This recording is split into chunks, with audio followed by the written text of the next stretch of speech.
A very busy agenda, as everyone noticed. So it's 7:01. I'm calling this meeting to order pronto. Thank you, everyone. And I'm going to start by taking a roll call. Bob is not here. John? Here. Alex? Here. Andy? Here. Bettina? Here. Emily? Here. Jen? Yes, here. Kristen? Here. Laura? Here. Don't see Richard. Sonia? Here. All right, we have a quorum. That is my welcome for tonight. Do I have any changes for the agenda? Seeing none, adopted as is without objection. So we're going to move on to communication from the public on non-agenda items. I see Kathleen Lippett is here online. And we have, how many people here are making non-agenda comments? Okay, I'm going to let Kathleen go first and then I'll take you. Okay, is that all right? Kathleen, you're up. You have 3 minutes. Thank you. Thank you. Good evening. Thank you for letting me speak. My name is Kathleen Lippett. I attend a number of community planning groups around the city. And one of the things that has come to our attention is a number of smoke shops that are selling illegal hemp products. All products from that are inhaled are illegal in California. Also, they are selling flavored products, which are also illegal. I have a cheat sheet, so to speak, that I will forward to you because it is a complaint-driven process. And a number of things that the public might look for is not only the illegal products, but whether or not they have both a city and state permit. In the city of San Diego, that is required to have both permits. And so the Department of Public Health is the one who is responsible, and they're the ones that need to be notified. They have these products, if they are legal, they need to be registered with the California Department of Public Health. One of the other issues is that that young people are going into these places and they're buying these products, and it's led to many teens starting to use marijuana-based products. So I appreciate that that the public will keep an eye out for them and take a look at the products. And I will send this sheet that can help you identify what is being sold and what should not be being sold. So thank you very much for letting me speak. All right, Kathleen, and if you send that to our email address, I will see that it's distributed. I will do that. Thank you. Thank you very much. Anyone else online? Next up is Pat Sexton. Yes, where do you want me to stand? You can stand right there. The speaker's right here. We can all see, and you'll show up on our monitor, sort of. Okay, thank you. My name is Pat Sexton. I'm here to speak about mayoral candidate Larry Turner. Larry is a retired Marine Lieutenant Colonel and current San Diego police officer, not a politician. He's a lifelong independent, not beholden to either the Democratic or Republican Party. Larry is a common sense people person with real life experience from 23 years in the Marine Corps and 8 years as an SDPD officer. And he's currently assigned to Central Division in the Gaslamp, so he has daily experience with the homeless issues, and he has a plan for that. He's collaborated with national and international organizations at the highest levels and demonstrated strong leadership skills leading to humanitarian missions. Larry will prioritize transparency throughout our city government and engage with communities on decisions that impact their lives, something that has been seriously lacking in the last 3.5 years.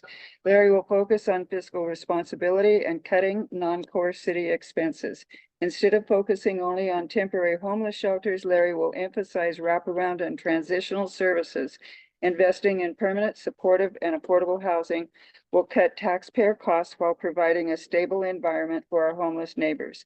Larry is not supportive of the current leadership's proposed 1% sales tax increase that will take millions out of taxpayers' pockets as current leadership has not proven that it will appropriately manage that additional income. I urge you to visit his website, LarryTurnerForMayor.com, where you can find a comprehensive list of his positions on the critical issues facing our city. After doing so, please consider having a yard sign delivered to your home, Fill out the volunteer interest form, and if you can, make a small contribution. With your help and support, Larry will return San Diego to America's finest city. Thank you. Thank you, Pat. Are there any other non-agenda public comments? Okay, thank you. We'll be moving on to reports from our community representatives. Roberto, are you going to be speaking? Okay. Then we'll move on right now to Lucero Maganda from the mayor's office. Good evening, everyone. I know we have a tight packed agenda, so I'll be very brief. And I will send the written report, just so that you all can peruse at your own leisure. First update that I want to share with you all is the city of San Diego has unveiled the draft for the citywide cultural plan for public review. There was a creative city open house at the Comic-Con Museum on Saturday, September 24th. In case you missed it, there is an opportunity to provide feedback. I do encourage you all to visit and review the plan. It is at sandiego.gov/creative city, get involved. I'll send the link. So just wanted to show that. I also wanted to provide an update. As you are aware, last month, the mayor officially swore in the new fire chief, Robert Logan II, as San Diego's 19th fire chief. The new chief is currently making his rounds, meeting with community members, attending events. So if you have the opportunity, make sure you connect with him. He is trying to get to know every community in San Diego to ensure that all of your concerns are addressed. He's also, if there's an opportunity for you to invite him to an event or a meeting, let me know and I can request. Just make sure to say hello to him. As you are aware, there is an ongoing Measure B engagement. The city of San Diego wants to hear from San Diegans directly who receive trash and recycling collections from our Environmental Services Department. Beginning in August, the city has kicked off a series of open house meetings that evaluate the levels and types of services that are currently provided by the Environmental Services Department and how that would impact the cost of waste collection for residential properties. So those are ongoing, and it is one of the beginning phases of the engagement. There is a website, cleangreensd.org, which contains a calendar of events, community engagement plan. And again, as I mentioned, this is just the first phase of engagement, so I do encourage you all to get involved. I know one of the conversations that we've been having is around illegal dumping. As we're moving forward and trying to mitigate some of the issues with signage, making sure that there is signage enforcement and education. One of the biggest conversations is around bulky item collections, right? Like if you have nowhere to put it, the landfill is far away, people don't have access. That's one of the many conversations that are, I think it's great timing with the engagement that's going on. So I do encourage you all to participate if you have the opportunity. And again, I'll make sure to send out the link so you can get all that information. And last, I just want to give an update on Assembly Bill 3227. This is heading to the governor's desk, and the bill is known as the Streamlining Stormwater Channel Maintenance Act. This was a partnership with Assemblymember Alvarez and sponsored by the city of San Diego. And it is designed to cut through the red tape and allowing San Diego and other cities to more effectively maintain channels. As you know, we went through a major flood event in January. So this is a piece of legislation that will help mitigate some of those issues in the future. And again, I will send out the written report with further details and links if there are any questions. I know, Lynn, we talked about the Streamview Drive signages that were currently installed to ensure that we're at least trying to mitigate some of those and discourage folks from doing that. In long term, we're working with various council districts to come up with another approach to holistically deter people from being on the street. So we appreciate your cooperation, and of course, always keep reporting all of these through Get It Done so that we have the data to ensure as we're moving forward to more holistic approach, we have the data to ensure we can request that solution. That's it for me. Okay, any questions for Lucero? All right, before we take our next speaker, I did want to announce to our D4 board members that Bruce emailed that he will not be here tonight, but he strongly encourages you to send him your budget priorities. In D9, they're due by the 20th. So he didn't give me a date, but your budget priorities, please get them to Bruce. I think it looks like park space. if it were me. Okay, I think that is it. I believe that Council President Shawnila Rivera is going to be taking Roberto's 3 minutes. Yeah. He will allow me. Good evening, everyone. Glad to be here with you.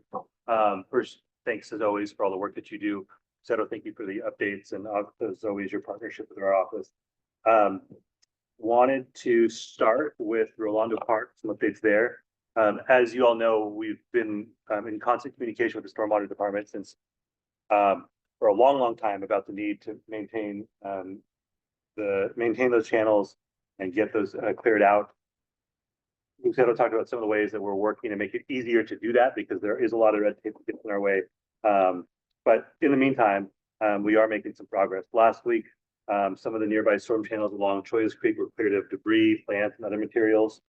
The Cartagena and Bonillo channels have also received repairs and maintenance, and you all played a huge role in that. So thank you for your advocacy. Whenever you advocate, it makes it easier for us to advocate, and we always appreciate your partnership there.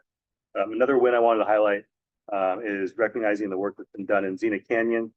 A lot of work was needed there.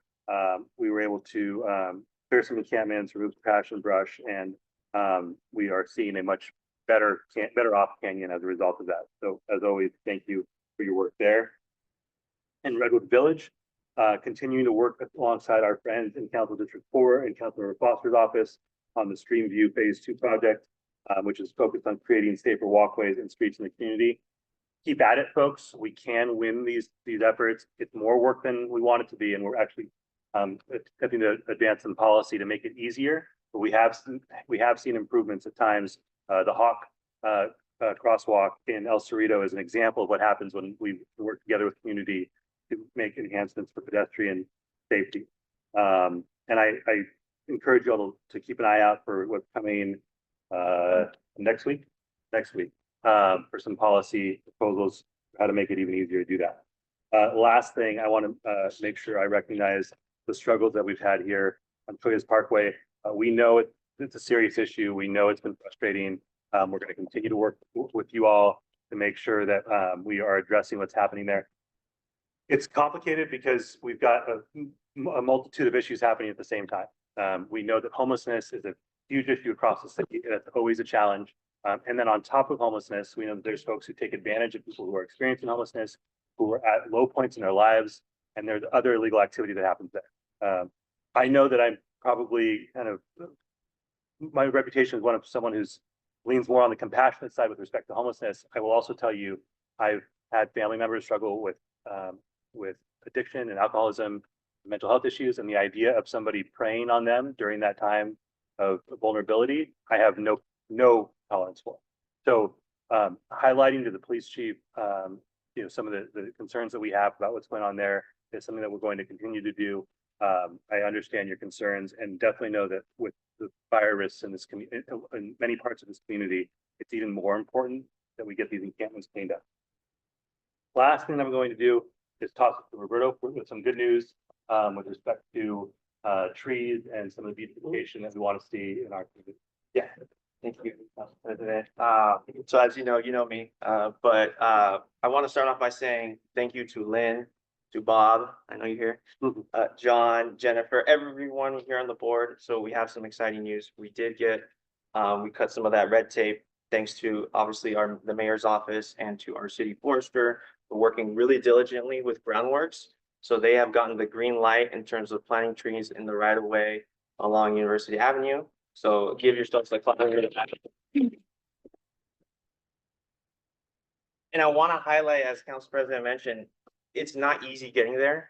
It is super hard. We had super hard conversations here. I had really difficult conversations with Councilmember Elo Rivera about the necessity of getting trees. I ran throughout my whole life down that corridor. It's terrible. So I can only imagine what it will bring to the community, right? More safe, clean and safe neighborhoods, more walkable neighborhoods, right? So that is what we're doing. One of those things is waiving the fees in terms of groundworks actually doing that. So that's a big plus, right? Also, the city forester gave locations where they are feasible to put, and they actually gave them tree wells and are giving them options on what to put. So we will be going into the next phase and trying to get community input for that, working with Groundworks, working with Leslie, but I just want to say thank you to everyone. And sometimes it does get hard, but we're here to help you. Sorry, Roberto, thank you very much, but you left off the number of trees. How many are we talking about? So I don't have a number of trees, but that is separate from the already 30 to 35 in the medians. So it's going to be an additional. Yes. Thank you, Roberto. Yes. Being on Yeah, top of so- it. Thank you.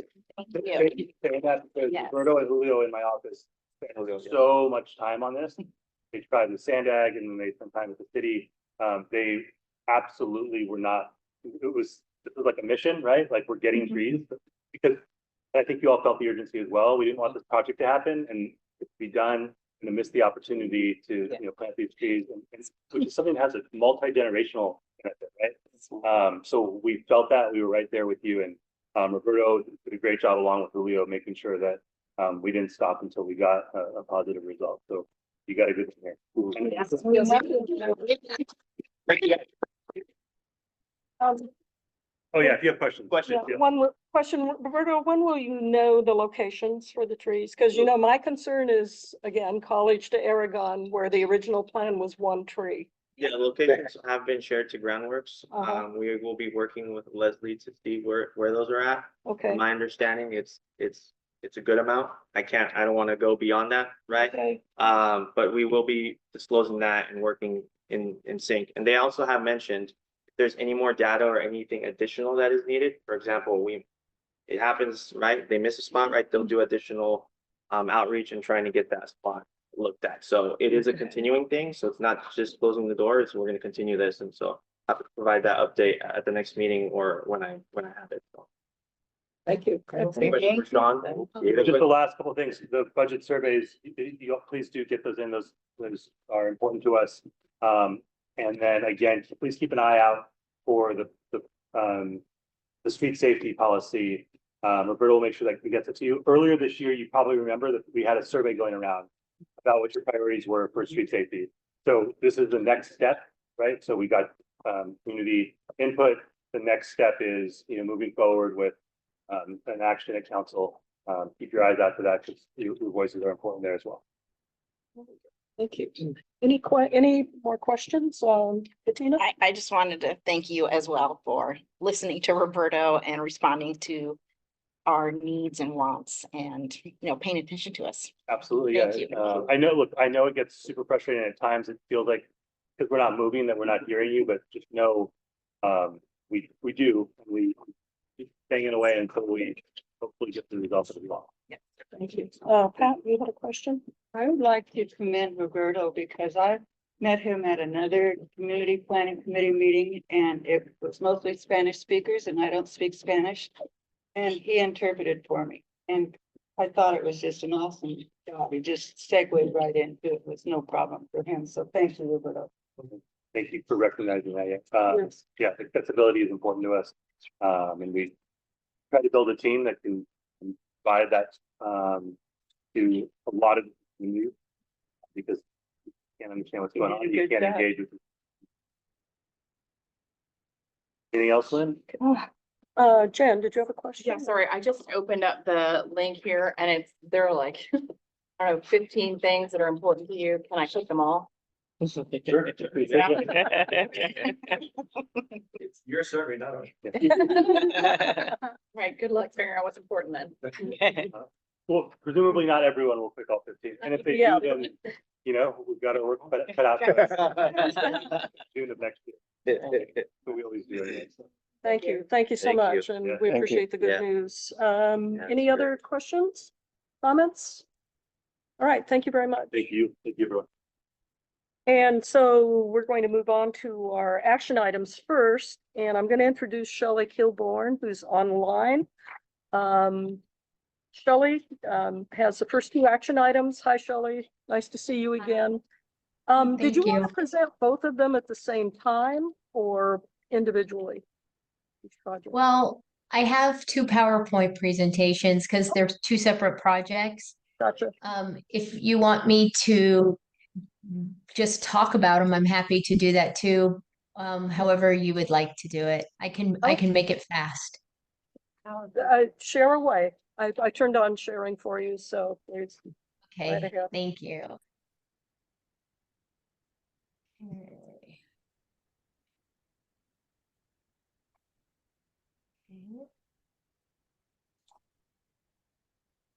Can you see it okay?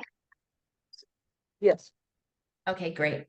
Thanks for having me tonight. My name is Shelley Kilborn, and I am representing American Tower and Verizon Wireless on a site. It's an existing cell site that has been at this location at 1765 Pentecost Way since 2014. So the permit expired. It was a 10-year permit, and now we're getting a new permit for it. So this is the location. It's at the Anchor Church property. It's at the rear of the property back here, and it's right back here. And there's also a T-Mobile site there, but this isn't so we're not working on that one. It's just the Verizon site. So this is the church property. Here's where the church is. There's some school there, and then we're back in the back of the property. Here is a picture of it. This right here is T-Mobile's faux tree, but this is Verizon's. It's a 40-foot, we call it a mono broadleaf. It was designed before we had mono eucalyptus trees. So it was getting away from a pine and trying to be a little more like a eucalyptus. It was before they came along because there are a bunch of eucalyptus trees in the background there. So this is Verizon's tree. This is looking from the north. This is the equipment enclosure. There's also an emergency generator on site. This over here is T-Mobile's.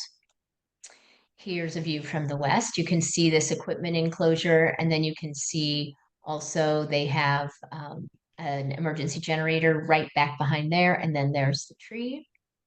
Here's the view from the south. So you get a side view and a closer view of the equipment enclosure. And then there's the tree there. So we're here, we are required to get a conditional use permit for the use in a residentially zoned property, but that has a non-residential use. So it's a process 3 hearing officer conditional use permit. We also need to get a neighborhood development permit to allow the equipment enclosure to be larger than 250 square feet. And in this case, you saw that equipment enclosure, it's pretty big. It's 548 square feet, and it has a lot of the equipment in it as well as the emergency generator. So our overall process is going to be a process 3 decision. This is the site plan. So here is the Verizon tree right here. There's T-Mobile, and here's their equipment enclosure. Here's a little closer look. Here's the equipment compound. Here's the generator. Here's Verizon's tree. And that's T-Mobile's equipment. Here's just an elevation of the tree. Again, it's 40 feet, and that is also the height limit in the zone. And here are the coverage plots. And you can see this top up here is with the facility, and what we want is the green as much as possible. And then this lower view is what happens when you don't have the facility. So you see you get a lot of the yellow and the red, which is just okay and or poor. So and if you, I'm sure you all know this area pretty well. I mean, there's a lot of varying topography. So there's some canyons around here. So it's a tough area to cover, and you see it doesn't have a huge footprint, but it gets to those residential, mostly residential around back here, and then some of the commercial along over here. This was just a circle of basically the coverage area, but I gave you an aerial in case you wondered what area was being covered. And we hope that you can support this project. It's as it exists, it integrates with the existing landscaping on the property, as I mentioned, and you hopefully saw in the pictures, there's that backdrop of eucalyptus trees that not only makes the tree sort of blend on the property itself, but it also screens the facility from the residential apartments on the back side of that property. It provides existing wireless service to the surrounding area, and this site's been here since 2014, so it's an integral part of Verizon's network, and people are accustomed to the service that this site's providing. And then the project complies with the city's wireless regulations as well as design guidelines. So I hope you can support it, and I'm available on this one for any questions. Right, I'll start with the board. Any questions from any board members? Pretty I have a straightforward. quick question. Sure. If we don't jump on this, what happens to the equipment that's there? If city staff will, if you recommend denial, we'll still go to a hearing, and then it'll be a decision by the hearing officer. If it gets denied by the hearing officer, then it would get appealed to planning commission. But then if that also got denied, then Verizon would have to remove the site. Any more questions from the board? Any questions from anyone online? Anyone here in person? Okay, would someone like to make a motion to approve? I'd like to make a motion to approve the renewal of the project. I'll second it. And seconded by Bob. Thank you. I'm going to take a roll call vote. I'm going to start with Bob, Yes. John, Yes. Alex, Yes. Andy, Yes. Bettina, Yes. Emily, Yes. Jen, Yeah. Kristen, Yes. Laura, Yes. Sonia. Yeah. Approved unanimously. Thank you. All right, on to number 2, Shelley. Thank you. You know, when I came here 10 years ago to do this original permit, we got a 7-1 vote, so we're doing better. There's more of us now.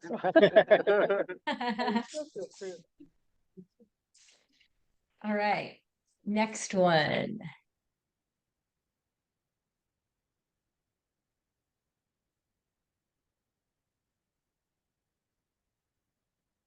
Okay.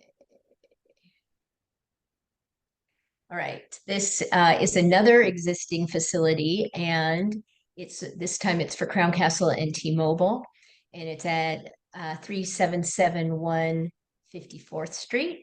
And this site you haven't seen before because when it came through, actually it came through 20 years ago, and then again 10 years ago, and it was a process 1 decision, so it didn't come before your committee. But this is the location. It's on 54th Street. It's a commercially zoned property, but it's a church. And We're then not there's, seeing- Can you Excuse us. share, Are you- Shelley? We're not seeing your desktop. Are you sharing? oh, you're not? No. Okay, hold on. Hold on. Sorry about that. Are we not in share? Am I not sharing? You're in share. Okay, Just don't see it. okay. Sorry about that. There we go. Okay, Yep. let's try that There we again. go. So that's the Can you other, see it now? that's the first Okay. one. We're seeing the first one. Oh my gosh, I'm just not quite ready for Zoom apparently. Okay, I'm gonna try that one again. And let's see. Here it is. Okay. Okay, I'm sorry. Okay. Share. Okay, now can you see it? Yes. Yep. All right.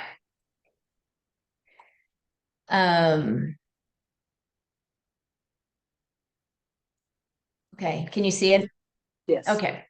So here is the location. It's right here on 54th Street. There's, I think it's a Northgate Market. It's a big shopping center right here. And this is this is the specific location. This is an existing 45-foot monopine tree. And it's on a commercially zoned property, and it requires a limited use permit as well as a neighborhood development permit. Again, the equipment is exceeding the 250 square feet. It's 320 square feet. And this one is a process to decision. So it'll be a staff level decision appealable to Planning Commission. Here are some site photos of the existing site. So there's the faux tree. This is not the equipment. From this view, you can't really see the equipment, but I'll show you that. And these are the live trees on the site in the background that help to blend it. Here's the faux tree, and the equipment is down here, and I'll have a closer picture of it. This is looking kind of from the street view. These are the live trees, and there's the faux tree. This is looking from the back alley. And there's the equipment. So it's in there on the property. Those other enclosures are part of the property's use. And it is a church property. Here's the site plan, and you can see there's this alley here, and we're on the back side of the property. There's the equipment enclosure with the trees inside of that. Oops. There's the elevation, there's the building, equipment, and the tree. The live trees aren't drawn on here. And then here is our site coverage. This is with the site. We want to be in the dark green. The dark green is really good. The kind of fluorescent-y green is okay, and the yellow is getting to be poor. So you see this is without the site, and then this is it with much more dark green. Here's just the coverage provided by this site alone. I always find if they provide that to me, it's kind of interesting to see what a site is doing. And then this is basically the area that's covered by this site. And this project, like the other one, it integrates with the existing landscape on the property. There because of their live existing pines. This one has also been here since, this one's actually been here since 2004. So this is its second renewal. And so this is really tied into the network, and it also complies with the city's wireless regulations and guidelines. So I'm here I can answer any questions about this as well. Okay, thank you. Wow, we have questions. Okay, I'll start with Laura.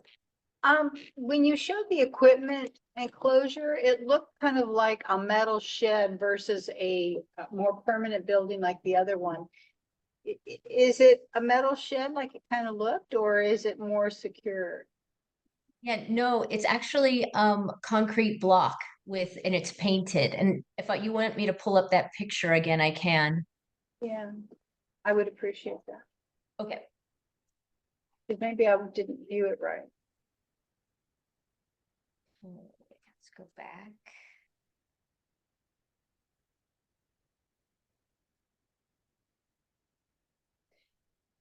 I know what you're saying. So there it is. And it's concrete block? It is concrete block. Let me see. Will this make it better?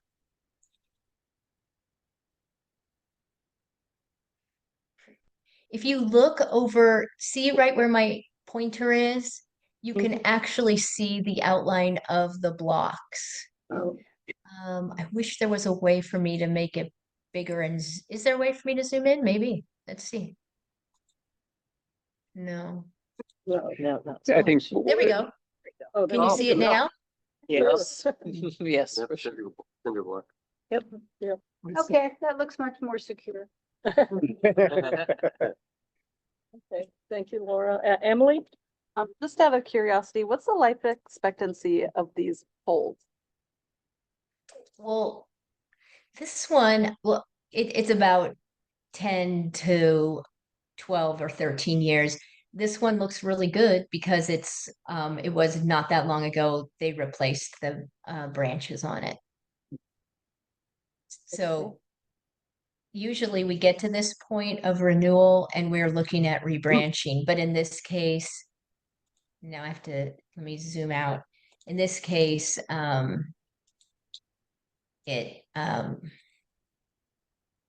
way. In this case, it looks pretty good because again, the branches have just recently been redone. Okay. Jim, Shelley, you said that the equipment exceeds the allowable footprint.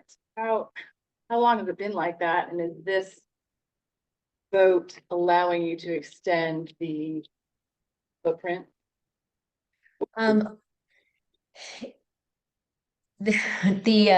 Okay, the code allows by, as a limited use permit, process one, 250 square feet. And if you exceed that, you have to get a neighborhood development permit, process two. The reason you didn't see this one when the equipment expanded is because under the federal government, there's something called the Spectrum Act, and it allows expansion, a certain amount of expansion, sort of by right with a building permit. City staff reviews it. It has to make sure it doesn't defeat concealment, so it's not making the facility more visible.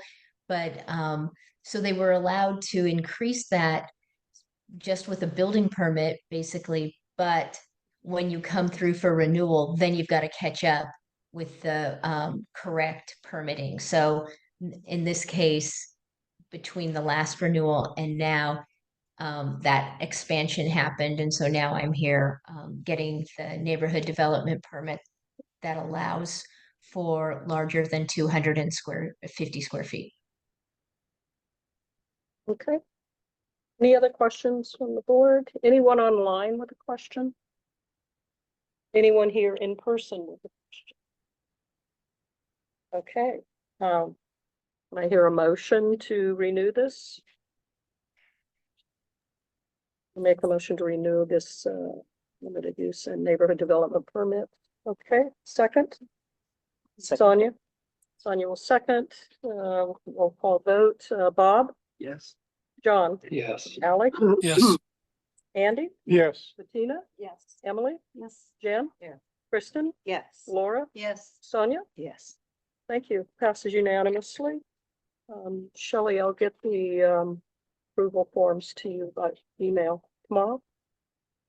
Great. Thank you. Thank you all so much. All right. Thank you very much, Shelley. Good to see you again. Thank you. Good to see you too. Thanks. All right. Thank you. Before we move on to our next action item, I just wanted to say that Representative Kate Anna was here from Sarah Jacobs' office, and she just noted that she didn't have anything to really report, but they are taking nominations for the Service Academy until November 2nd. So Kate, if you're online and if there's a copy of that you could forward so that we could share it in our communities, that would be great. Yeah, absolutely. Thanks for mentioning that. And I will put that in the chat for everyone. It's on our website. Okay, great. Thanks very much, Kate. Appreciate it. All right, moving on to our third action item tonight. This is recommend or not recommend time limit parking along the north and south side of University Avenue between Cartagena Drive and College Avenue. Genevieve Romero Marquez, did I come close? Yes, hi there. Good afternoon or good evening, everyone. Thank you so much. So my name is Genevieve. I actually work with the City of San Diego, and I'm here in place for Claudia Brizuela, who is my senior traffic engineer in the Sustainability and Mobility Department. So thank you so much for taking the time to discuss this item today. So I'm going to go ahead and share my screen very quickly, if possible. You should be able to share. It should be, yeah. We're so used to using Teams, so using Zoom is kind of going back to 2020. I think that's when we started using Zoom instead of Teams. So Show off. I mean, honestly, I'm not sure which one's fancier, but it was still a learning curve to use Teams, to be honest. Hopefully my screen isn't too crazy messy, but we're going to, oh, there we go, beautiful. So I can definitely do this instead. Okay, so can you all see? I'm not sure if I'm sharing my entire screen or if I'm only showing the PDF file. PDF, the parking duration study. Beautiful, perfect. Okay, so first, to show you all a visual. So this request actually came from a business owner along the north side of University Avenue, where this entire segment lies. This requester came to us and the community parking district, the Mid-City Community Parking District, asking for us to take a look at both. Essentially, they actually asked for the north side specifically for a 2-hour parking that is unmetered. Now, the reason that they put in this request is because they have tenants along the northeast corner. So this entirety of this building right here, there's multiple businesses. There's also more businesses along, the west side as well as the south side. But the original requester came from this corner right here, and they were requesting 2-hour time limit, non-metered parking, because they did not want their tenants, clients to have to pay for parking where they to park in this area. Now, the reason they requested this is because there are folks that are parking overnight and for very, very long periods of time. Now, what we did as a city is we went in and created 2 separate requests for parking duration studies.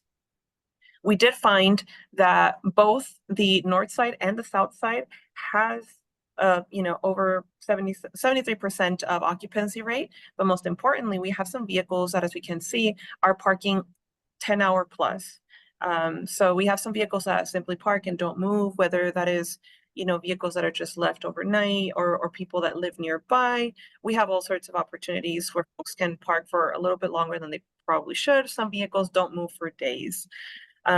Now, because of this, the city of San Diego went ahead and provided a recommendation to the Mid-City Community Parking District to implement 2-hour parking without metering on the north side.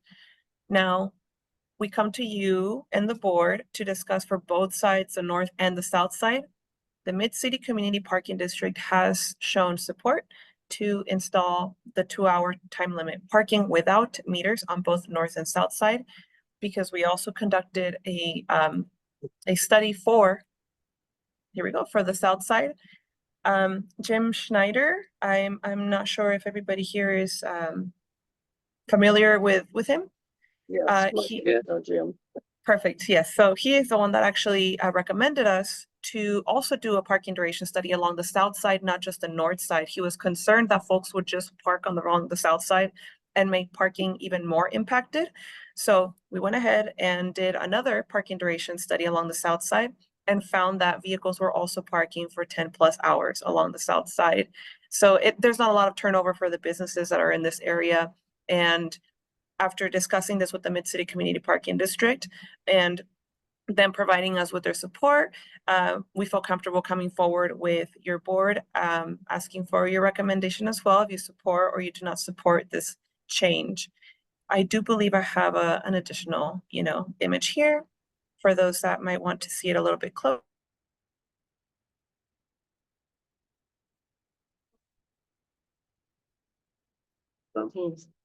Did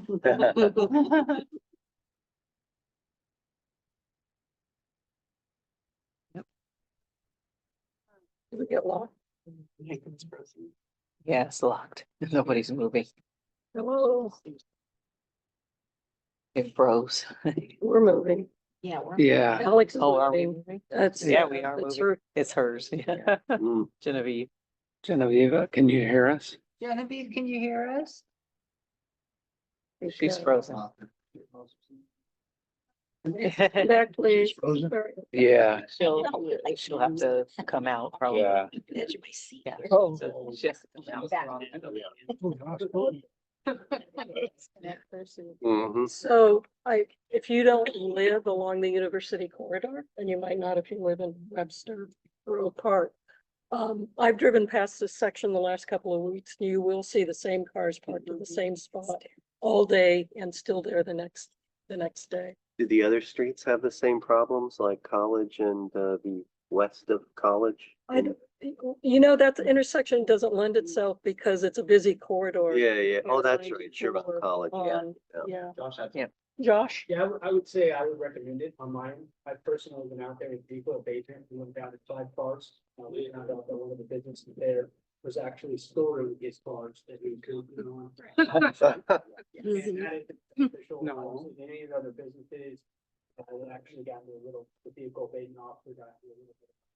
argument I had to refuse a bit with the business owner, so I would highly suggest and recommend that both sides of the street.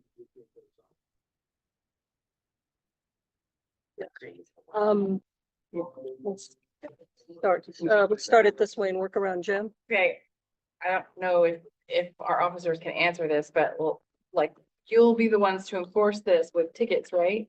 But how often? If it's every 2 hours, you're gonna drive by with the chalk by every 2 hours to start ticketing? It would be on a call by call basis, but it actually falls under parking enforcement more than it falls under us. Okay. They would call us in the event that they marked your car, they were gonna tow the car, take enforcement action, and something escalated, of course, then we'd be there to cover it. All right, and to follow up, is this a gateway to meters?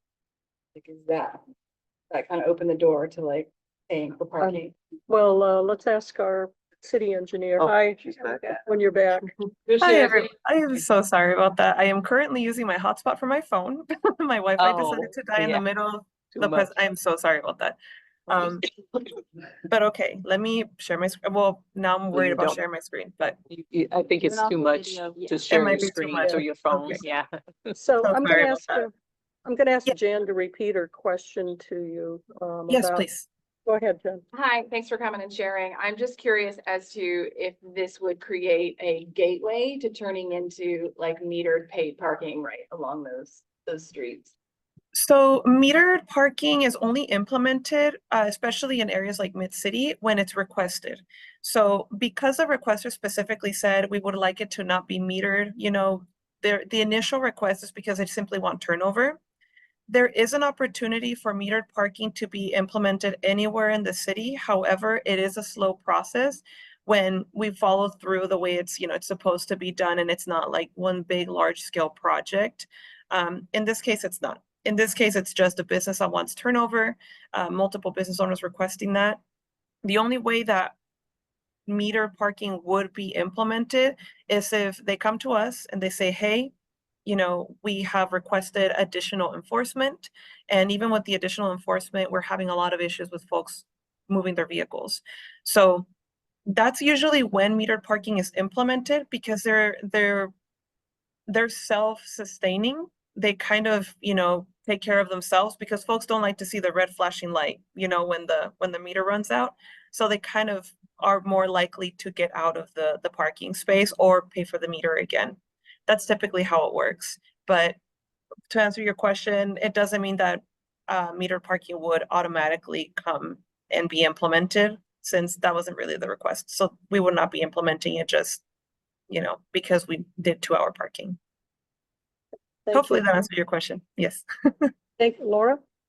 How do you monitor, how is this stretch on both sides going to be monitored, and how often? And I mean, we have the parking, the San Diego Police Department's parking crew come by on my street, but it's very infrequent. So how do you get it to be frequent enough to make a difference here? So when it comes to specific areas, we have to reach out to SDPD directly, and we have to ask them, how often are you doing your rounds? Because we don't really have control over that. My department specifically doesn't have control over that, but we can always reach out and specify, hey, this particular area right here does not have enough enforcement, or parking meter operation. So they both coordinate, and they're the ones that end up coming up with those schedules. But again, to answer your question, whenever we have areas that specify, hey, we're already struggling, with any sort of enforcement in this area, that's when we contact them directly, and we contact both. I personally like to contact parking meter operations first, because they're the ones that go out there and take a look at any sort of changes that are happening, especially when it's new, time limit parking, etc., or new yellow zones, for instance, for commercial loading, where there are vehicles that like to park a little bit sooner than they probably should. And I'm sure everyone here knows you can park in yellow loading zones after 6 p.m. You can park overnight until it becomes a loading zone again at 8 a.m. the next morning. So things like that are subject matters that we always check in with parking meter operations when new implementations are happening. So we just kind of let them know. And so it's just posting signs? Mm-hmm. Yes, so it's just posting signage. The I'm thinking of Spanish. I'm so sorry. The sometimes, you know, the translation gets a little stuck. The positive of parking meters, which again, we're not implementing here. That's not the request. But the positive of parking meters is that they're self-regulating for the most part. So a lot of the times vehicles will take care of that themselves. They'll want to move.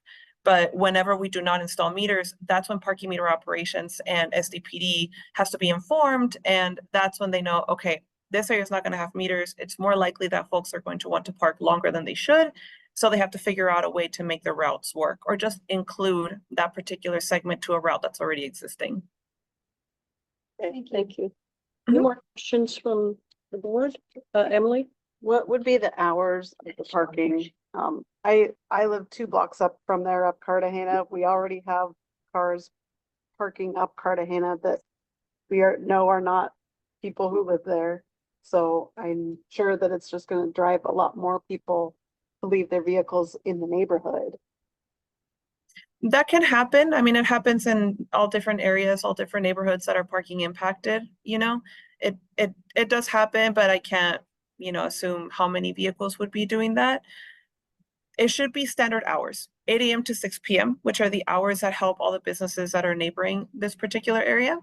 I do believe the letter specified that as well. So, you know, everybody's on the same page to make sure that all the businesses are aware that those are going to be the hours of operation for the 2-hour parking. Thank you. John? My question, Genevieve, was, there's a bike lane project happening along that corridor. Is this going to impact that project at all? I have not seen the plan set just yet to see whether or not parking is going to be, you know, relocated or anything like that. As far as I know, it should not be impacting it, but I would have to take a look at the plan set to see exactly what that final layout is. I'm more than happy to take a look at that first and then let you guys know. I can message my supervisor actually really quickly if you would like me to do that. See if she's able to answer. She was actually messaging me right before the meeting. I told her my internet dropped. So just so you know, chaos happened a little bit. But yes, I can go ahead and take a look at that for you. If you could give me a quick minute. That'd be great. Yeah, thank you. Yeah, no problem. Do we have any questions from anyone here in person? I will reiterate and say that, the 2-hour parking signs does make it easier for us to take input. Otherwise, it's a 72-hour take split. And we gotta wait 3 days, and if that's in the middle of one of our work weeks, then 5 days. So, yeah, it is helpful.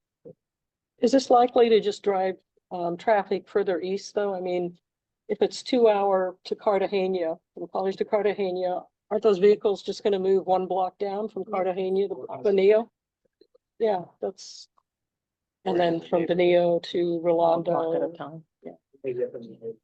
Yeah. Yeah. Into 72. Does it change when you paint the curb green? Does that help? Is that part of this process?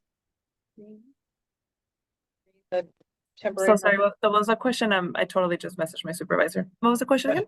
Thank you. When you paint the curb green, doesn't that help alert people that it's a temporary parking situation? Yes, but green parking is 15-minute or 30-minute, so it's not typically 2-hour.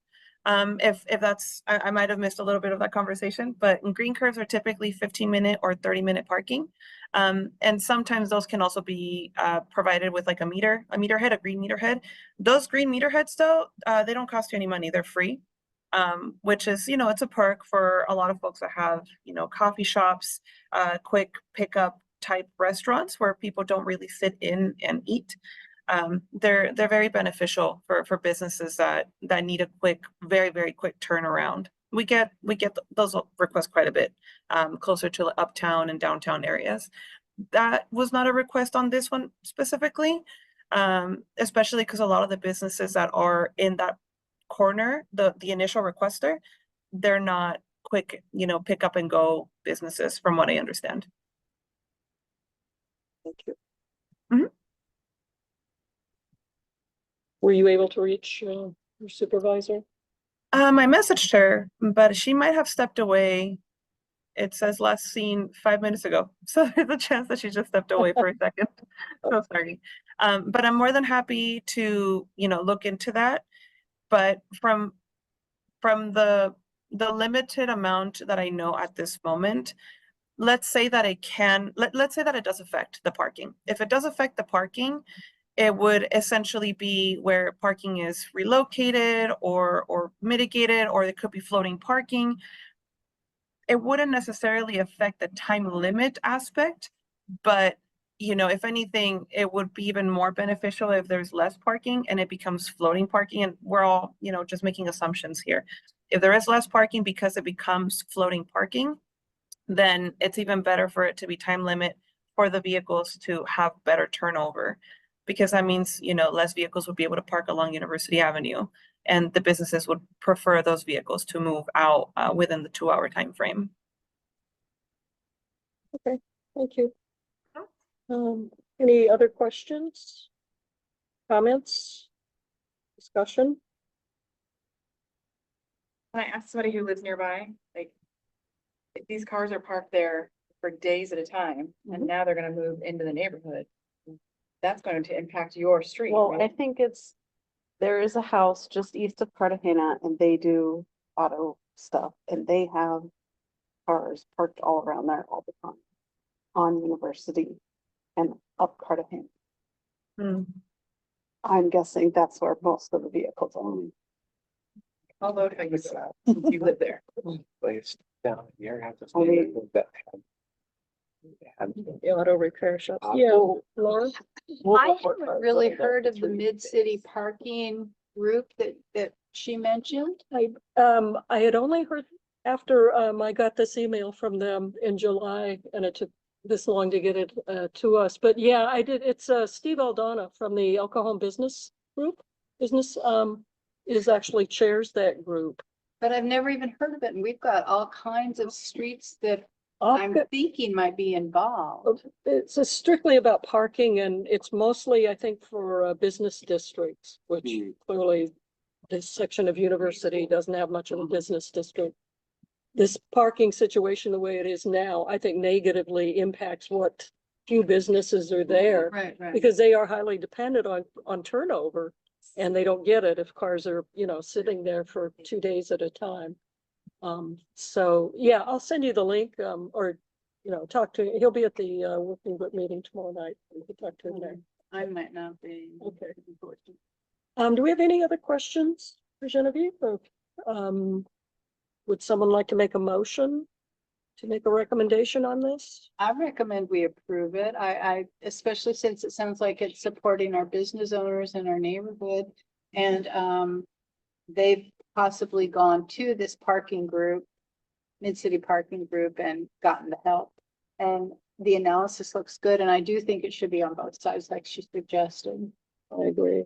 I second it. And seconded by Andy. Okay. I'm gonna take a roll call vote. Bob, Yeah. John, Yes. Alex, Yes. Andy, Yes. Bettina, Yes. Emily, Yes. Jen, Yes. Kristen, Yes. Laura, Yes. Sonia. Yes. Approved unanimously. All right. Thank you, Genevieve. You need the approved minutes for this. Is that correct? Yes, that would be wonderful. Thank you so much again for taking the time to Sure, discuss this request. Yes. It will be next month. It'll be a Okay. month from now before we can get those to you. Okay, Perfect. That sounds wonderful. All right. Thank you so much. You guys have a good thank night. you. Thank you. Thank you so much. Thank you. Okay, goodbye. This potentially will be a good thing on University Avenue. We have the bikeway, we have trees, we're generating some business there.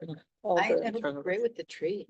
There's so many like kind of little auto shops there that I think you're right. I Yeah. think a lot of those are coming out of those Yeah. auto shops. Yes.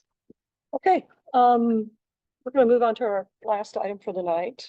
Would that be you, Mr. Frost, or Actually, Shannon and O'Connor. Shannon? All right, Whole team is here. this whole team is here, so, We have a USC with our presentation. We also emailed it to you. I around downloaded it 5:30. and I Okay. can pull it up. And do you want to drive? I'll let you have my, Yeah. You're not left-handed, are you? Oh, no, I'm not, but I just need to go I'm- like this I'm to change joking. the slide, so I'll be okay. Page up, page down.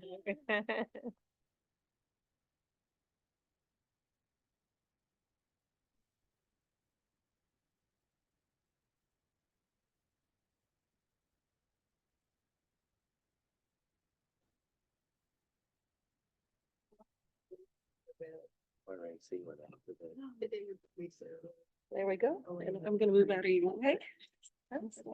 I'll Well, I'll we're- stand here, yeah. Feel free to sit. I'm just gonna move down. No, that's actually, the major. Off the front. Here. I have been.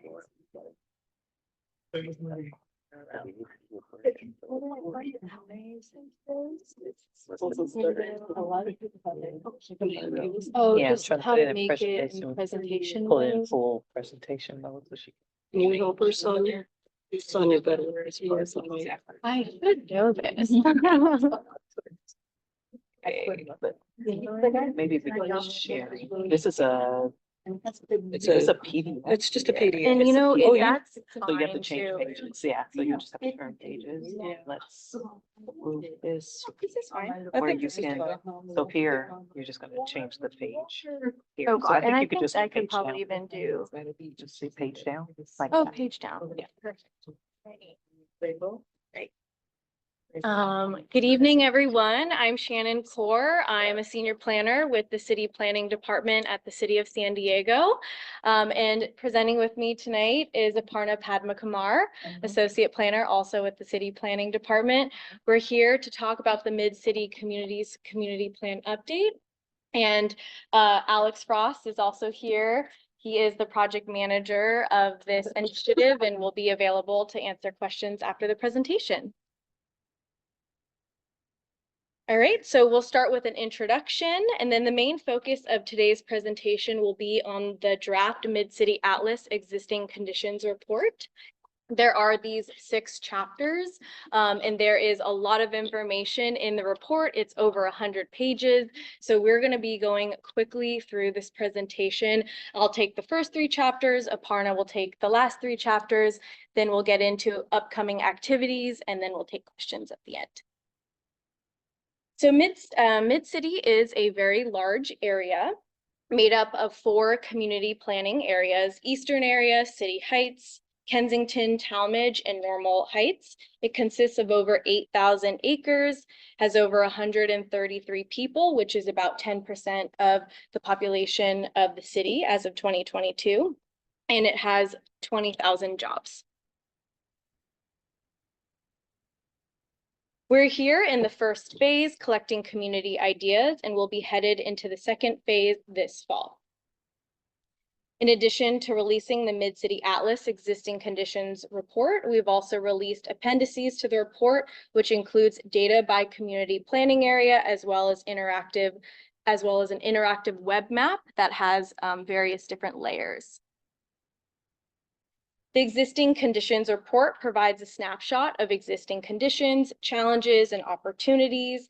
It includes these 6 chapters, which we'll go through in more detail, beginning with the introduction. So to provide some context, the 1998 Mid-City communities resulted in a reduction of over 10,000 homes due to the lack of adequate community facilities. However, it did encourage community investment and celebration of cultural diversity and focused future growth in urban villages.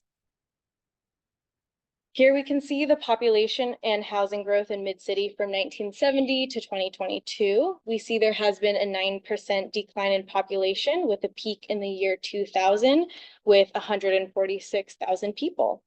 Meanwhile, the population in the city of San Diego grew by 14% during that same time. And for the Eastern area, we have data going back from 1990, and we see something a little different. Eastern area's population grew slightly by 2.6% between the same years, with its peak in 2020 with approximately 40,600 people. Regarding demographics, these charts show there are fewer younger people under the age of 40 and more older people over the age of 50 living in Mid-City compared to the year 2000. There's also fewer white, Black, and American Indian people today compared to year 2000. For the Eastern area, we see something similar with fewer young people under the age of 30 and more older people. We see fewer white, Black, and American Indian people as well, with a growth in Hispanic and Asian or Pacific Islander folks. One of the reasons recently, at least, that we've seen so many people leave California for other states is due to high home prices and cost of living issues. Here we see the median home value has grown 2.7 times more than the median household income in Mid-City, creating affordability issues for those that want to live here. Since 2000, we see the number of households making more than 100,000 have increased substantially, which makes sense given the high cost of living here in San Diego now. In terms of housing occupancy and housing types, in Mid-City, 69% of homes are renter occupied, which is higher than the rest of the city. We also see that more than half the homes in City Heights and Normal Heights are multifamily versus an Eastern area in Kensington Talmadge. The majority of homes are single family.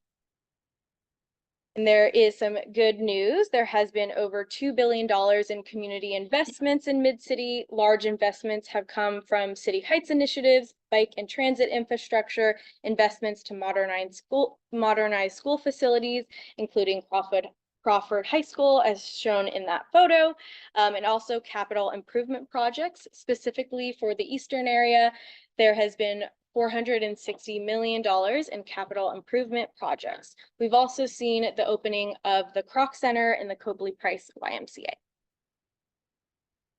In summary, for the introduction, in Mid-City, we see there was a population peak in 2000. Compared to 2000, fewer young people and fewer Black, white, American Indian people live in Mid-City. Households making over $100,000 has increased substantially. However, the increase in median household income has not kept pace with the increase in median home value in Mid-City. And since 1998, Mid-City has seen over $2 billion in community investments. Moving on to history and place.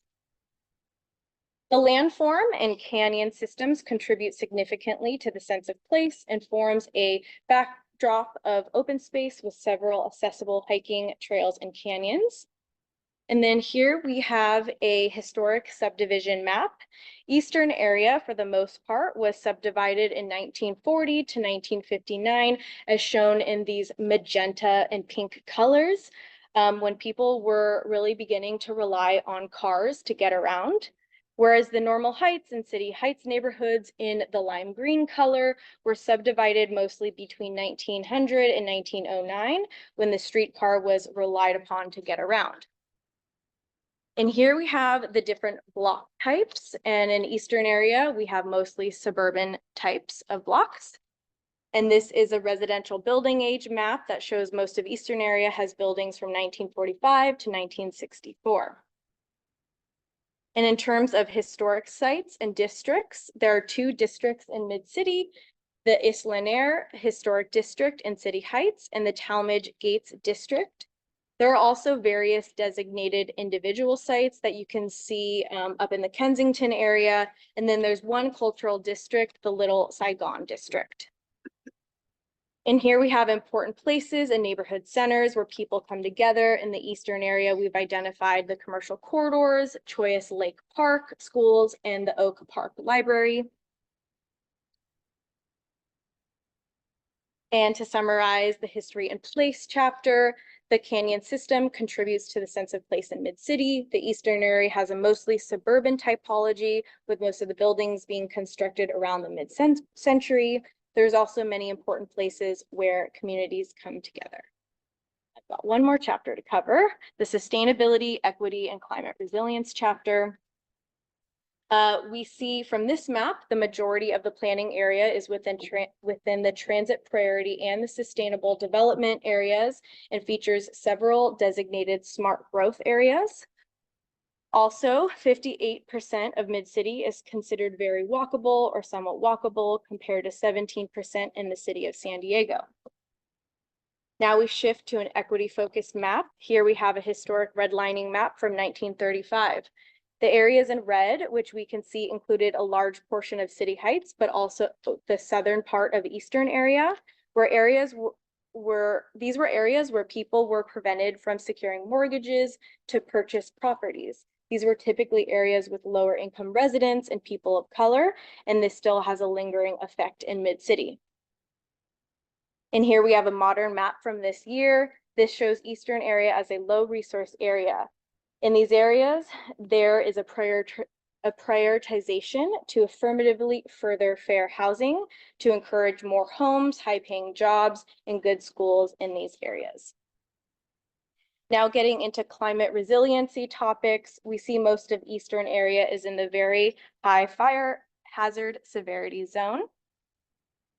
Neighborhoods in Mid-City also face greater risk of extreme heat, such as heat waves and compared to other areas in the city. A big contributor to the heat in areas shown in red is the lack of tree canopy, which helps cool our neighborhoods. From this map, we can see the tree canopy varies across neighborhoods. Kensington Talmadge has over 21% coverage from tree canopy, while City Heights and Eastern area have notably lower percentages. So in summary, for this chapter, Mid-City residents consume fewer resources, engaging in less driving, and incur lower expenses for both automobiles and utilities than the regional average. Mid-City has a better pedestrian, bicycle, and transit score when compared to the rest of the city. Redlining did marginalize lower income residents and people of color that still has lasting effects today. And Eastern area is a low resource area. And I'll now pass it on to Aparna.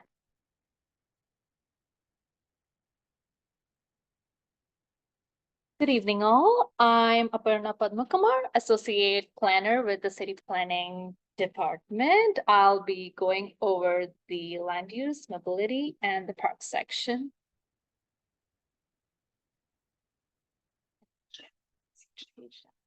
Our first map is of the existing land uses, which is what is currently on the ground.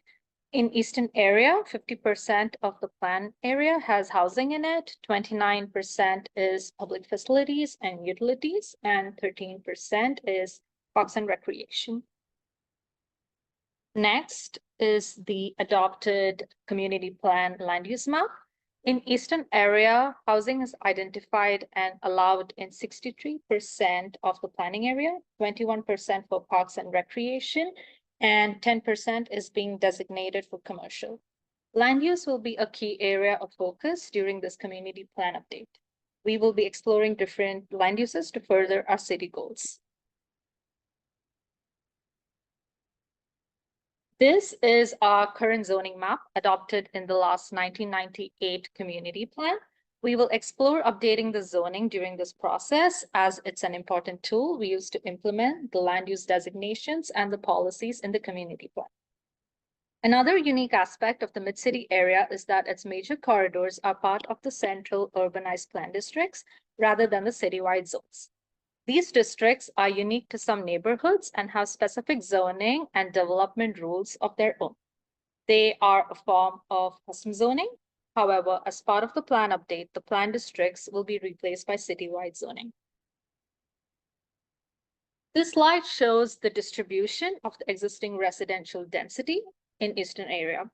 As the percentages show here, roughly 85% of the area has a density of 0 to 9 units per acre, and less than 2% of the area has over 45 units per acre, which are mostly clustered around El Cajon Boulevard and University Avenue. Next, onto the total number of jobs. In the map, you can identify the 3 largest employment centers, which are located in City Heights Urban Village, College Grove Shopping Center, and in the Oak Park neighborhoods and Federal Boulevard.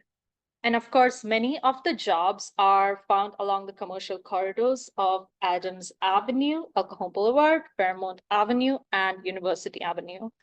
A large percentage of industrial jobs are concentrated along the Federal Boulevard. Next, when looking at commuter inflow and outflows, 82.5% of the total jobs in Mid-City are held by workers who commute into Mid-City, while 62,000 workers commute out of Mid-City. And only 3,688 jobs are held by workers who both live and work within the Mid-City area. This plan update presents an opportunity to increase the number of people who live and work by locating more homes near these jobs and ultimately helping us reach some of our greenhouse reduction goals. Lastly, there are 6 business improvement districts within Mid-City, and they are the Adams Avenue, shown in blue in the map, City Heights in green, College area in red, Diamond in dark green, and the El Cajon Central in purple, as well as the El Cajon Gateway in yellow. To summarize this section, residential use is the most prominent existing land use in eastern area that occupies 50% of the plan area. The significant portions being residential, commercial, and parks recreation with their respective percentages. Most of the high density housing is clustered along El Cajon Boulevard and the University Avenue. 82.5% of the total jobs in Mid-City are held by workers who commute into the Mid-City, while 62,000 workers commute out of Mid-City. Could you go back to that last slide real quick? I think the math was wrong.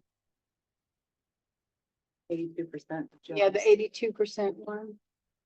Yeah. Next one. Forward. No, forward, I'm sorry. Forward one more, yeah, the last bullet. 82.5% of those jobs. They don't commute into Mid-City, they commute No. out of Mid-City. Unless it should be 8.25, but it's No, it's saying that people who work in Mid-City don't live here. 82.5% of them are coming in. Oh, Got it. commute in, yeah. The locals aren't working this job, right? Oh, okay. Got it. Well, you should do numbers and percentages both in both locations or something. That's very confusing. Moving on to the mobility section of the plan, where the overall goal is to create a more connected and an accessible community for the Mid-City residents. The freeway and street network form the basis for mobility, given that vehicles, bus service, bicycles, and pedestrians all use the network to get. Mid-City is bounded by Interstate 805 and State Route 15 to the west. Mid-City is physically divided by these freeways, as well as the SR 94 freeway with other arterial or collector streets that provide access throughout the community and the freeway network. Around 58% of Mid-City is considered very walkable or somewhat walkable compared to 17% of the rest of the San Diego region.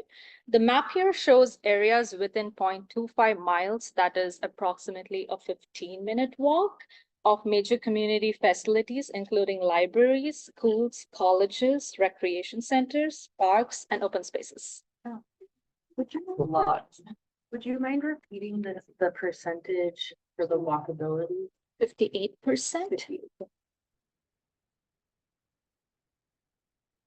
35% of Mid-City is considered to be very bikeable or bikeable compared to 22% in city of San Diego. As you can see in the map here, the existing bike network in Mid-City is primarily a combination of Class 2, which is blue in the map, Class 3, which you can see is green, and some Class 1 and bicycle boulevard facilities as well, which is clustered in the western portion of the planning area. The regional bikeways provide the majority of bicycle connectivity within the plan area. When do we expect those planned bike lanes? Can we wait, Jen? Sorry. Local and rapid bus service provides public transit within Mid-City, as shown here. Buses offer connections to trolley stops outside the planning area and the greater San Diego region. Within Mid-City, there were approximately 355 collisions involving a pedestrian and resulting in an injury occurring over a 5-year period between 2018 and 2022. Of those collisions, 79 resulted in a serious or a severe injury, as shown in this figure. The heat map shows the concentration of pedestrian crashes resulting in injury within the planning area. Within Mid-City, there were approximately 9 collisions involving a bicyclist, resulting in serious injury or fatality, occurring over a 5-year period again between 2018 and 2022, as shown here. To summarize the mobility section, we found that the freeway and street network form the basis of mobility. We saw that the canyons and freeways are the biggest barrier to pedestrian walkability. Mid-City is a medium to high bicycle trip generator area, but there are still most pedestrian collisions still occur, and they're concentrated along El Cajon Boulevard, University Avenue, Fairmont Avenue, as well as Euclid Avenue. Around 20% of Mid-City workers either commute by walking, bicycling, public transit, or work from home.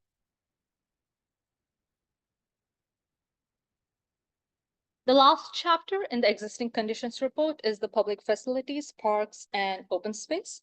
So Mid-City has a system of parks and recreational facilities, which ranges from community neighborhood parks, mini parks, to sports field aquatic centers as well, some of which are shared with the neighboring communities.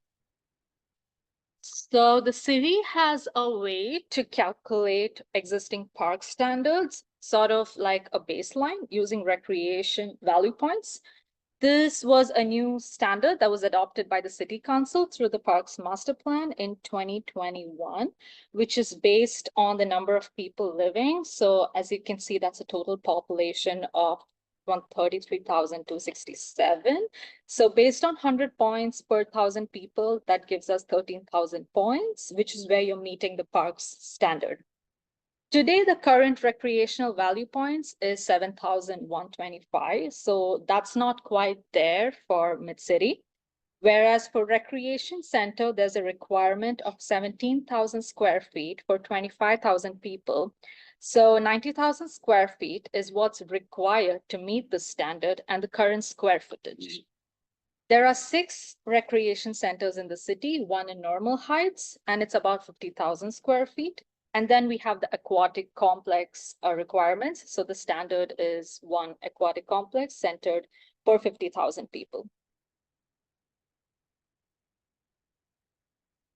In Eastern area, there's 37,270 people. So that's 3,727 points that's needed to meet the park standard. And currently, Eastern area has 3,101 points. For aquatic complex, the standard is 0.75, which means 1 aquatic complex in number. And these are existing park values. So our park planner will calculate and look at all the amenities that's available. So as you can see, that's the Choias Community Park, Choias Parkway Open Space, Clay Elementary Joint Use, Clay Neighborhood Park, Man Middle School Joint Use, and Oak Neighborhood Park, which gives us a total of 3,101 park value points. As part of the plan update, we'll look for opportunities for more park spaces, pocket parks, plazas, promenades, and other trails. Laura, can we wait till we're done? In terms of the existing and the planned public services and facilities, we have 3 libraries, 4 fire stations, 30 public schools, 4 private schools, police department, and community relations storefront.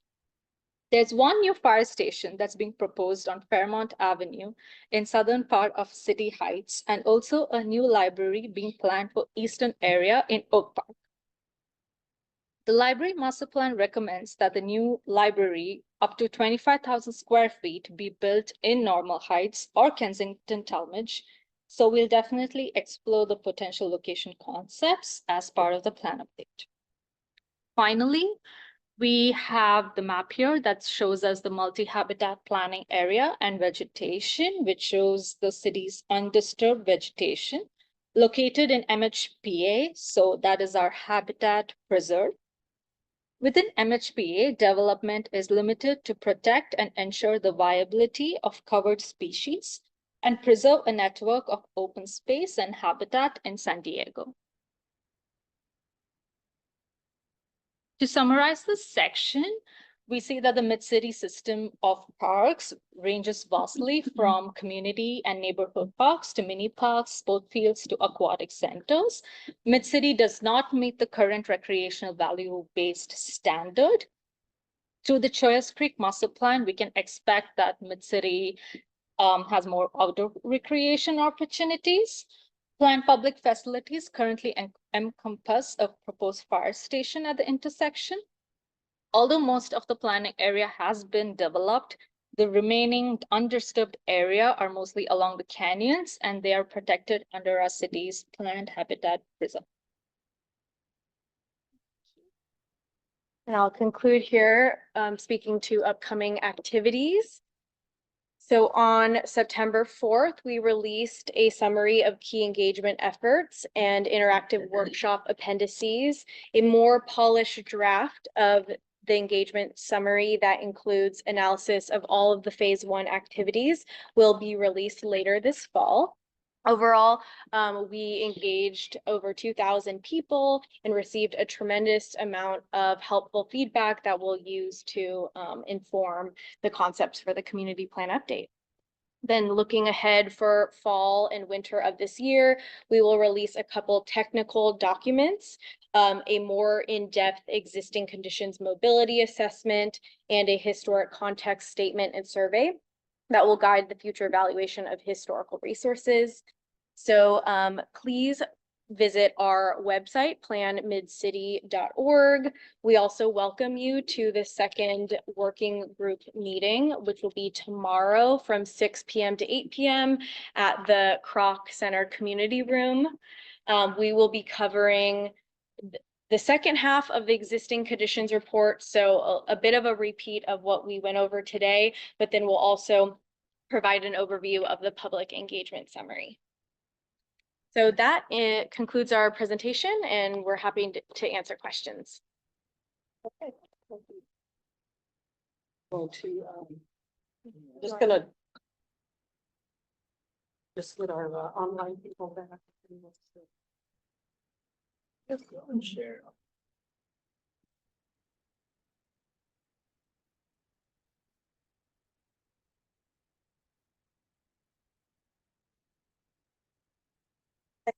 Everyone, so I'm gonna start down at this end with questions, comments, Jen? Yeah, that's good. One question at a time. Let's do one question first, okay? Okay. Well, I didn't keep track of which pages they were. I'm a little annoyed with myself for not doing that, but as you know, proposed fire station kind of competes with your MPHA map and open spaces. So I'm gonna say it again. It's time to find a new place for that fire station. Thank you. Thank you. Laura? It appeared to me that Man Middle School was given a lot more points than really exist there. We have one small joint use field, not the entire school complex. And it has almost the same points as Clay Park, and there's just no comparison at all. So how would we get information to you about corrections that we think need? Yeah, so you can email us any corrections. This is a draft existing conditions report, so we are looking to make any edits that you guys see error on, and then we'll come out with a final later this year. Yeah, so email us. Thank you. Can I just make a quick comment about that too? Are you able to make recommendations to amend some of the joint use agreements so that they actually are more accessible to the public? Because that is a problem with Man Middle. I actually talked to the area park manager a few weeks ago about it because I think it's 77 points and it's not open to the public. They don't have a sign there. And I asked him when the public could use it, and he said, well, it varies depending on who else is using the park, which means that park is rated a joint use should be available to the community and is not available. to No, the it's not. community. On the weekends, it's soccer teams, and during the school week, it's the school. And so our access and use is so limited, it's not even fun. And we've talked to the parks many times and nothing's changed. No. Bob? Yeah, thanks for coming tonight. I have one comment. I was looking at your map that showed libraries, and it said that there were 3 for the Mid-City area. There's also the College Rolando Library, and although it has no parking, it's right on the boundary. So, I mean, so that serves a good portion of the eastern area. Yes, it does. It does. Yeah, thanks for pointing that out. Yeah, unfortunately, because it is outside of our area, we don't include it in the maps, but we do realize that. Yeah, do we get people- points for it? or- What does college get? No, I know, we want a new library. I Gotta get understand. points for it. We do it by community area. Yeah, I see. Okay. Thanks. Emily? I'm curious about the pools. You said that for our population, we should have 2.6 and we have 2. What are they? Because the only public pools I know of are City Heights. Yeah. You got Colina. You got Colina. That has a Do they have the Colina del Sol pool? Yeah. It crosses. And also you got Croc Center, but I don't know if that City counts. Heights and one doesn't count. Colina del Sol. Yeah. We do not have an aquatic center. Private don't count. All right. I wonder if this is private then. Emily, oh, just a second. We do not have an aquatic center in Eastern area, Emily. Okay. The one at Colina del Sol, it crosses 54th, but it's a City Heights because it belongs to the Colina del Sol Rec Center. We do not have an aquatic center. Well, it's got the Eastern area address. It's the City Heights if you look at the Park and Rec map. I looked at it. I know, but if you look at where it's actually physically located. Right. It's an I Eastern. understand it's under the control of the other, but it's really It's in in city. Eastern area. Its address is. It's in El Eastern area. Cerrito. Yeah, No, I know that's it's in what I'm El Cerrito, but It's- it belongs. to It's this City side of Heights. El Boulevard. But they don't put the address is the Colina del Sol. They put the address on 54th Place, which is their neighborhood. It's, okay.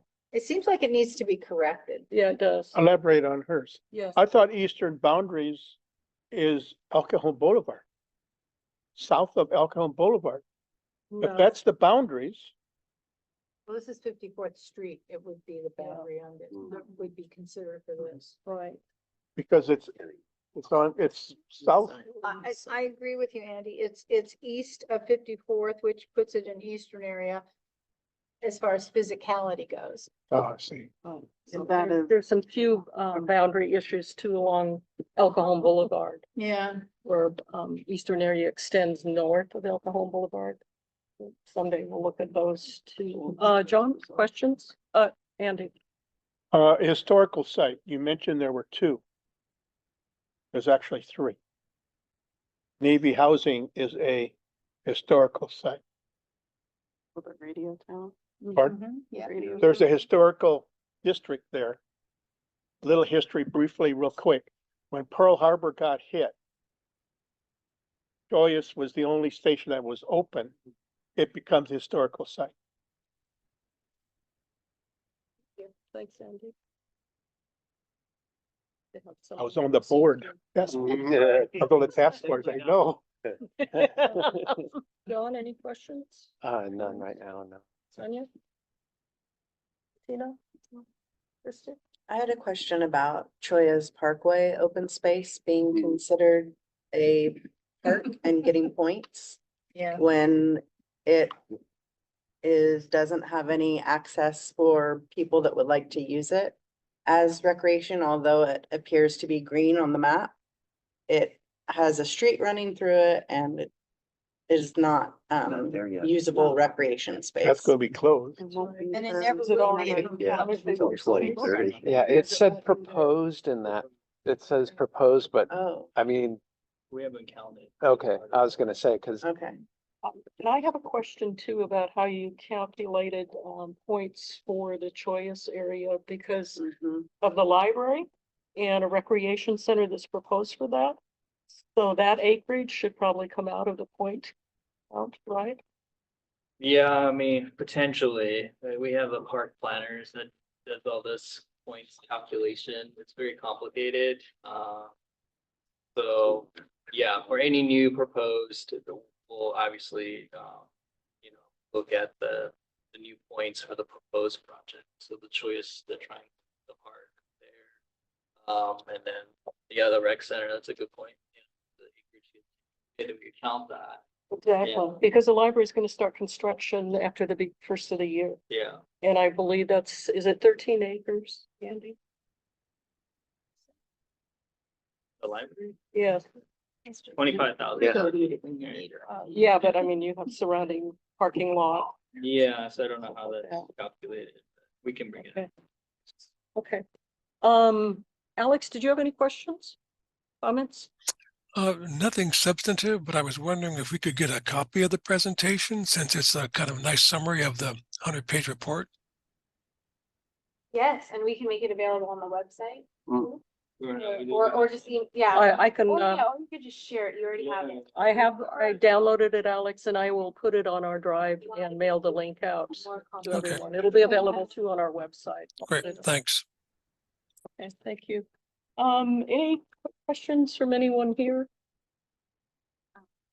Yes. As somebody whose parents live in the like Choice Canyon area, I would also like to voice my support. I think we got unanimous support. Well, I do want to remind everyone, there is a working group meeting tomorrow night at the Crux Center. So it's from 6 to 8. Working group stiffs like me will be there. And it's available on Zoom as well. And it's available on Zoom, yeah. So please come and offer up some input, right?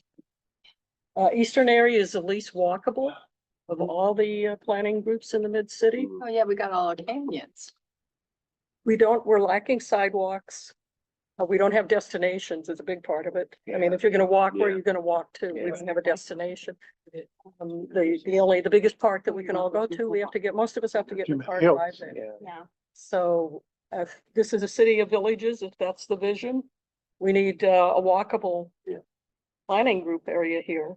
And we need to have destinations. Well, and the topography is very, it's lots and lots of hills. I mean, even riding bicycles is so difficult. Cottage Grove for one. But if we're gonna do, what we need for balance more than anything, it seems like employment opportunities. Corridors.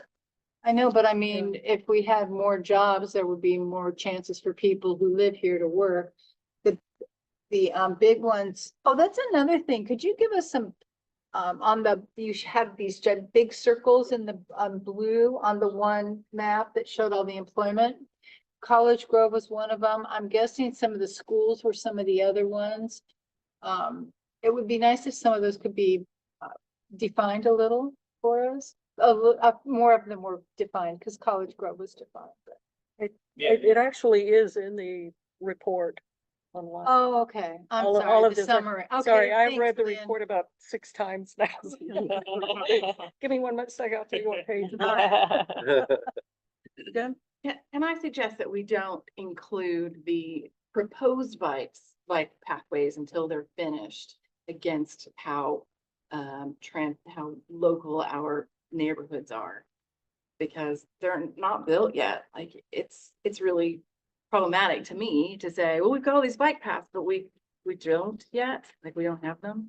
A lot of those paths were from a 2013, bike, wasn't it? Something like that? Yeah. The dashed lines were all the ones that are coming though, yeah.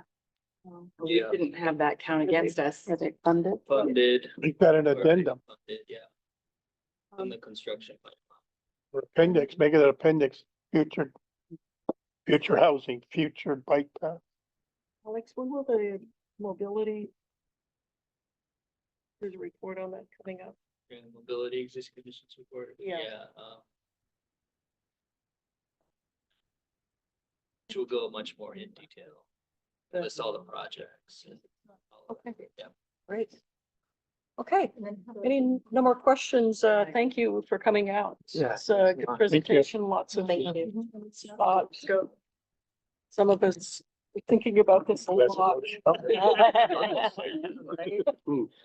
Thanks very much. Yeah. And come back anytime. Thanks for having us. Yes, thanks very much, all of you. Thank you. Okay. Let's move on.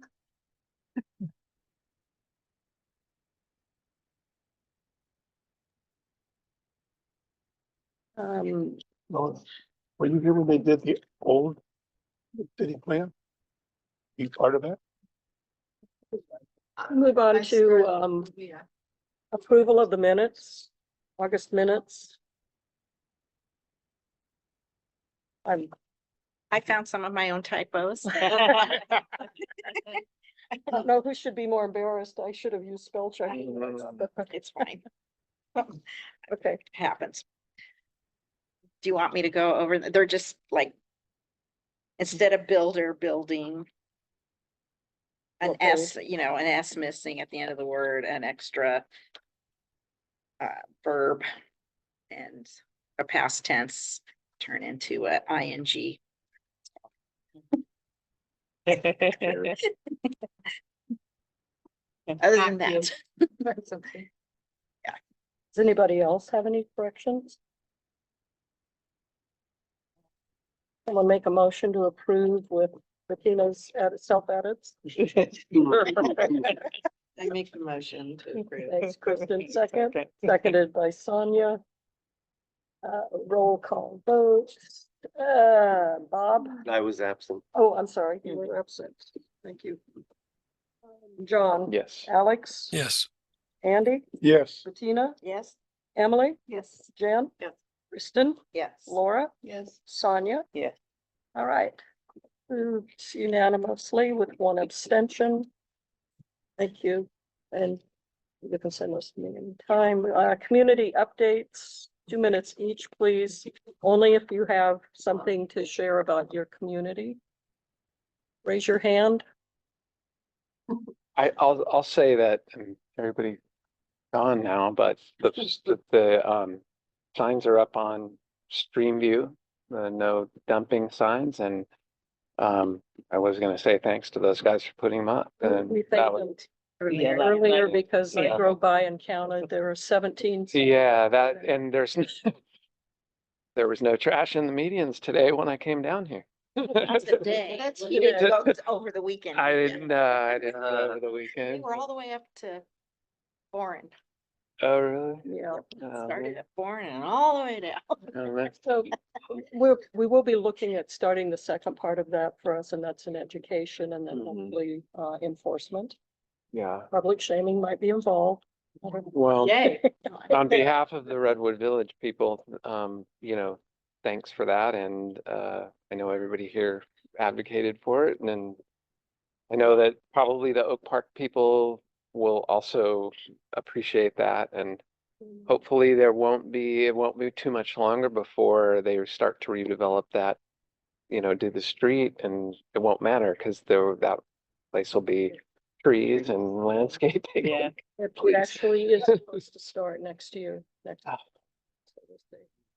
I hope so. Yeah, that would be so cool. It'd be, be great, won't it? Well, again, I did want to thank Roberto and Council President and also Congresswoman Sarah Jacobs and our rep Willow Lance. Saturday, Sonia and I were invited to a welcome home celebration for the Village Green people. Oh, cool. Who moved back home at the beginning of the summer. And Roberto orchestrated this.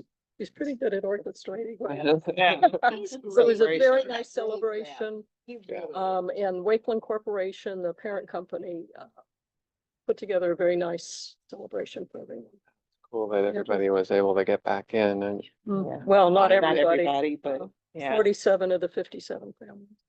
But they haven't applied, right? Isn't Excuse me? that part of the problem? Sorry? Some of the people haven't applied for the funding or something? No, 10 families did not move back because Yeah. they couldn't wait That 6 long. months. Yeah. They can it was a long time. Yeah. And is there the feeling that if there's another flood event like that, that we won't be having the same problem or? No, in all likelihood, the way it sits right now, it could just as easily happen. Ah, Correcting yeah. things further upstream, Yeah, where at 69th Street, Yeah. La Mesa has money, which is a good question to ask. I The mean, city is if they availed themselves of the same funds that La Mesa did, because they got money from FEMA and the Great American Rescue Act to address that issue there. So I hope the city knows they should be getting some money from FEMA to work on the rest of the storm drain channel. I guess that's it. Anybody else? Because if Danielle's still on, Danielle, did you have any park stuff for us? Good evening. Not a whole lot because Parks and Rec Board did not meet in August. We were dark. I can say that the Choice CRG met recently. We approved a few scout projects that will be happening at the lake, assigned a bench, a picnic table, stuff like that. And Colina should be meeting in I think it's September. I don't think it's November. I think we met in July, but my memory's a little fuzzy because of all this heat. Sorry. So the one thing I would like to have in the minutes is to publicly thank Dave Lee and the GMWs from both Colina and City Heights who came out on a recent Wednesday morning before the heat wave struck. And filled up 2.5 dumpsters full of weeds from the perimeter that have been gathering there for 5 years or more.